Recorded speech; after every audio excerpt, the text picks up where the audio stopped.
안녕하세요. 맥키네 지혜투자클럽입니다. HLB의 진양군 회장, 엘레바 이사의 의장으로 선임되었습니다. 기술적 분석으로 본 바닥은 어떻게 될까? 자, 이 부분 한번 살펴보도록 하겠습니다. 오늘도 이제 장전에 베트남 나노젠 나노코박스 관련되는 기사가 나왔는데요. 어제 오후에 이제 설명해 드리는 베트남 현지 기사를 이제 국내 언론에서 뭐 다룬 내용이니까 특별한 내용은 없어요. 부득단 베트남 부총리가 보건부에다가 자국 개발 백신 공급 계획서 제출 요건데요. 자, 긴급히 오는 12월부터 이제 내년까지 진행될 백신과 치료제 임상시험 계획이 포함된 어떤 내용입니다. 베트남에서는 이제 백신 쪽에 나노코박스, 코비박, ARCT154 이거하고 치료제 쪽에서 이제 머크의 이제 몰누피라비르 관련되는 부분 평가. 자, 이게 직접적인 주가에 영향이 있는 부분은 아닌데 장중에도 보면 나노젠 백신 보급될까? 나노코박스 이런 이제 기사로 이제 계속 이제 반복 기사들이 나오긴 나왔습니다. 특별한 영향이 없었고요.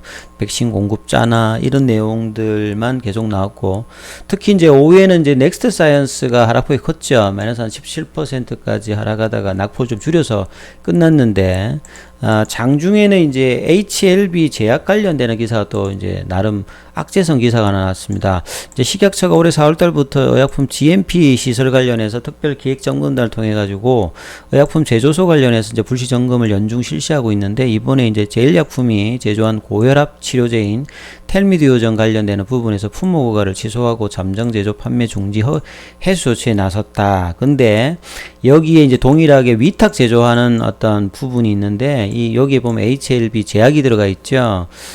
거기에서도 이제 같은 조치를 내릴 계획이다. 이런 뭐 내용이 나왔는데요. 자, 잔류용매 시험 자료 관련되는 부분은, 잔류용매는 이제 메탄올 같은 부분인데 일종의 불순물이겠죠. 그래서 이런 부분들이 이 용매 관련되는 기준을 설정하고 기준치 이하로 이제 관리를 해야 되는데, 허위로 작성해가 품목허가를 받았기 때문에 약사법에 따라서 거짓 부정한 방법으로 품목허가를 받으면 해당 품목의 품목허가 취소 처분 절차를 진행하는 내용입니다.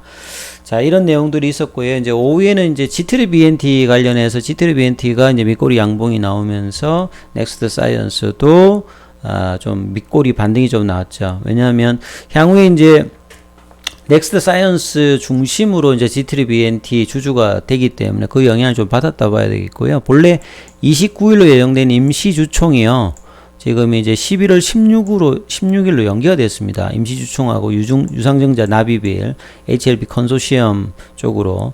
자, 이게 무슨 내용이냐면, 최근 이제 G3BNT 같은 경우는 G3 홀딩스 SI치 파트너스 여기가 이제 법원에다가 의안 상정 가처분 신청 이런 걸 소를 한 3개 정도 내놨죠. 2개는 이제 기각되었고 하나는 이제 법원 결정을 기다리고 있는데, 이 부분 때문에 이제 G3 홀딩스의 이제 이사 선임 관련되는 부분을 이제 G3 그 BNT가 받아들였다는 거겠죠. 그래서 이제 G3 홀딩스에서 그 제안한 사내이사 호병이라든지 문재균 요런 어떤 선임권이 추가되었다. 그래서 이런 여러 이제 가처분 신청을 받아서 이제 투자 유치를 지금 방해하고 있다 판단하에 G3BNT 관계자가 임시주총 같은 일정을 좀 연기하더라도 G3 홀딩스 제안한 건을 상정해 가지고요, 임시주총 때 대다수 이제 주주들이 현명한 판단을 해주는 것으로 기대하고, 이걸 좀 진행하고 이제 한다, 뭐 이런 어떤 형태라고 봐야 되겠죠. 그래서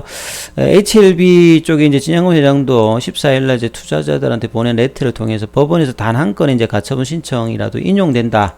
그러면 즉시 계약을 해지하고 조합원 총회를 통해 가지고 투자조합 해산 여부를 결정하겠다. 계약 해지는 지트리 직원이나 주주들의 피해가 될 것이므로 신중해야 된다. 그래서 오늘 이제 이사회를 지트리 BNT가 열고 이 공시했던 부분에 대해서 다시 이제 투자자에게 레터를 보냈는데요.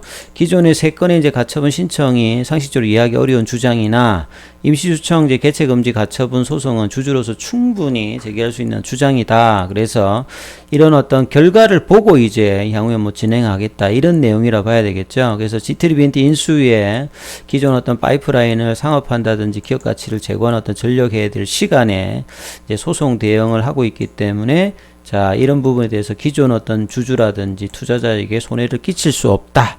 이래서 일단은 이제 연기를 했다. 이렇게 보시면 되겠습니다. 그래서 보통은 이제 이런 이제 경영권 분쟁이라든지 이런 상황이 되면 소식이 전해지면 주가에는 좀 호재로 좀 반영하니까 장중에 좀 이제 밑꼬리 형태의 흐름으로 관련주들 흐름이 좀 나왔다라고 보셔야 될 것 같고요. 자, 또 하나의 이제 기사들이 이제 오후에 또 나왔는데요. 진양곤 회장이 미국의 자회사 엘레바가 이제 예전에 LSK 바이오죠. 요게 이제 2019년도에 이름이 이제 바뀌었고 100% 이제 HLB의 자회사로 들어가 있습니다. 여기에 이사회 의장으로 선임됐는데요. 자, 이 부분에 대해서 이제 질문하시는 분들이 많은데 보통 이제 CEO하고 이사회 의장하고 겸입하는 형태가 많은데 하도 이제 뭐 엔론 사태 이후에 미국에서는 이거 분리하는 경우가 많고 우리 국내에도 보면 카카오의 김범수 이사회 의장 같이 이렇게 분리가 되어 있는 경우가 많거든요. 이제 보통 이제 CEO 같은 경우에는 경영 정반을 하고 이사회 의장 같은 경우에는 경영진이 제대로 좀 잘 하는지를 책임하에 좀 판단할 수 있는 그런 역할을 하는 어떤 부분이라고 보시면 될 것 같습니다. 그래서 이사회 의장으로 선임됐다고 하면 기존의 엘레바의 이사회 의장은 알렉스 킴이었죠. 예. 그래서 이 미국 자회사 엘레바의 의장으로 선임되었다. 그래서 HLB가 100% 지분을 가지고 있는 신약 개발 전문 기업입니다. 이 엘레바가 이제 NRDO의 어떤 모델을 해요. 그러니까 자체로 개발한다기보다는 리보세라님 같은 경우에도 어드벤천 연구소에 이제 폴첸이 본래 원개발자죠. 그래서 폴첸도 이제 엘레바의 이사로 들어와 있는 상태인데 이런 엘레바의 어떤 부분들을 이제 100% HLB가 지분을 보유하고 있고 지금 이제 리보세라닌 관련되는 부분들의 어떤 미국 NDA 진행 절차도 여기서 한다라고 보시면 될 것 같고요. 그 다음에 이제 3세대 파클리탁셀 제제죠.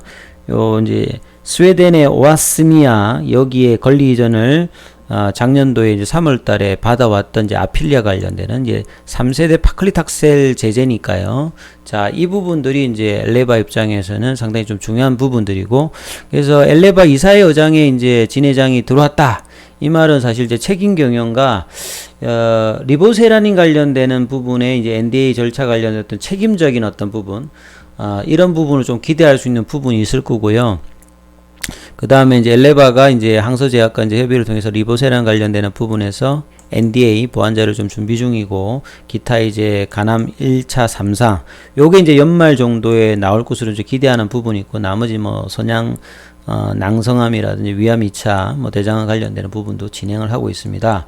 그래서 이걸 통해 가지고 미국에는 이제 자회사 이뮤노믹도 있고요. 뭐 관계사 베리스모도 있고, 그 다음에 C3BNT의 미국 자회사 뭐 리젠트리라든지 오블라토라든지 이런 부분들을 통해서 미국 기업들 간 시너지를 이제 극대화시킬 수 있는 게 향후에 어떤 장기적인 어떤 HLB의 기업 가치 상당히 중요하기 때문에 이런 어떤 부분들이 또 놓여져 있다 보시면 될 것 같고요. 이제 본래 이제 대표를 하고 있었던 이분이 이제 알렉스 킴이죠. 예. 근데 이제 올해 7월 달에 이제 케이트 맥켄리라고 여자분, 이분이 이제 대표자 선임이 되었고요. 그래서 이제 알렉스 킴이 이제 이사회 의장으로 넘어가 있던 상황입니다. 이분이 보면 김성환 박사라고 해요. 이분이 본래 이제 이 엘레바의 설립자입니다. 그러니까 알렉스 킴은 이 김성환 박사의 아들이죠. 예. 이분이 이제 김성환 박사가 작년에 이제 돌아가셨고, 이제 알렉스 킴도 이제 같이 이제 설립하다가 2019년도에 이제 대표로 있다가 이제 케이트 맥켄리가 대표이사로 하고 이제 이사회 의장으로 가 있는데, 요런 상황에서 이제 진양곤 회장이 이사회 회장으로 들어왔다. 이렇게 이해를 하시면 될 것 같습니다. 자, 그럼 차트를 통해서 기술적으로 이제 HLB의 바닥에 대해서 이제 도대체 어디까지 빠질 수 있습니까? 이렇게 질문하시는 분들이 많으셔서 한번 이 부분을 한번 계속 말씀을 드렸는데 한번 참조해서 한번 살펴봐 드리겠습니다. 자, HLB 같은 시간에도 한 1.38 빠졌고요. 오늘 공매도 관련되는 부분들은 어제보다 좀 늘었고요. 외국인들은 3거래일 매수, 기관들은 매도, 개인들도 3거래일 매도하고 있죠. 자, 이게 차트를 보실 때 가장 중요한 것이 상승의 어려움의 시발점이 어디서 됐냐면 뭐 이런 라인에서 좀 올라와 있다 봐야 되겠죠. 그래서 일봉상에서 보시게 되면 요런 어떤 라인에서 조금 올라왔거든요. 잘 보시게 되면 요런 어떤 상승의 흐름이 있습니다. 그래서 주가가 계속 가기 위해서는 제가 이제 57,000원 이야기도 하고 그 다음에 이제 뭐 5만원 이야기도 했잖아요. 그러니까 가장 강하려고 하면 57,000원을 절대로 깨지 않습니다. 보통은요. 그래서 이 상승 흐름이 나왔을 때 여기 라인이 이제 눌림목이라 하잖아요. 그러니까 계속 가기 위해서는 이 정도 조정을 하고 더 이상 안 빠지고 올라갈 때가 이제 상승이 계속 유지가 되는 흐름이었기 때문에 57,000원에 대한 이야기를 계속 말씀을 드렸고, 요게 깨지면 다음 라인이 제가 5만원이라 하잖아요. 예. 자, 5만원이 이제, 5만원 정도는 그래도 이제 추세를, 이 상승의 흐름들을 유지하는 선의 어떤 추세 라인이다. 여기에서도 좀 이제 강한 흐름이 나오지가 않았죠, 사실은. 베트남 보건부에 이제 결정이 나오면서 좀 반등을 하다가 이제 빠지면 제가 4만원 열린다 했잖아요.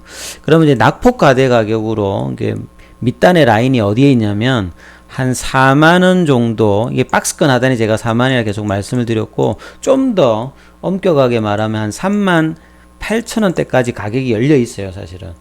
그 가격이 이제 낙폭 가대 가격으로, 그 정도 되면 이제, 상승 흐름이 이제 어느 정도는 이제,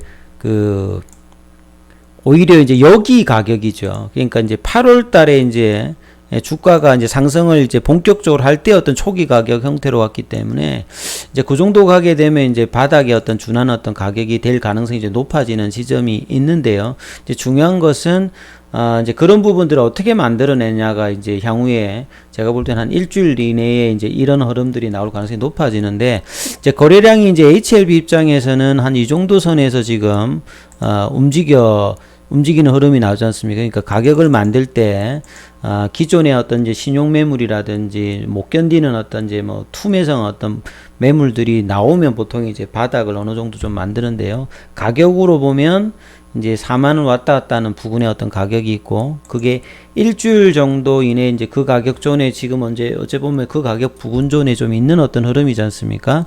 그리고 이제 HLB 생명과학이라든지 HLB 제약 같은 경우에는 나름 이제 좀 거래량이 어제 오늘 좀 나오면서 이제 투매성 물량이라든지 이런 어떤 손절성 물량들이 좀 나오는 흐름들, 넥스트 사이언스 같은 경우는 제법 거래량이 나왔지 않습니까? 그래서 시간에도 좀 빠지고, 자, 이런 부분들이 이런 어떤 손절성 이제 물량들이 나오면서 어느 정도 이제 밑에서 받는 어떤 물량들도 뭐 들어온 어떤 본다면 한 일주일 이내에 어떤 가격으로 어떤 형성을 하느냐가 이제 기술적으로 이제 중요한 영역에 들어와 있다. 이런 부분을 반드시 좀 기억을 하시고요.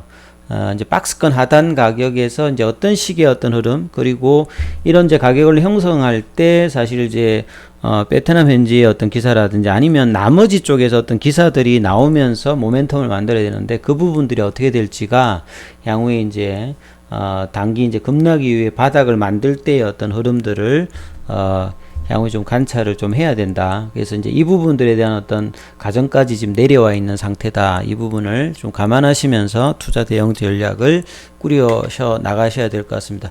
기타 이제 궁금하신 부분 있으시면 이제 무료 카톡방에서 또 정보들을 계속 이제 알려드리고 있습니다. 그래서 참여를 희망하시는 분들은 전화를 주시면 제가 참여 코드 드리니까요. 많은 이용을 통해서 정보 받으시기 바라겠습니다. 자, 여기까지 하겠습니다. 마치겠습니다.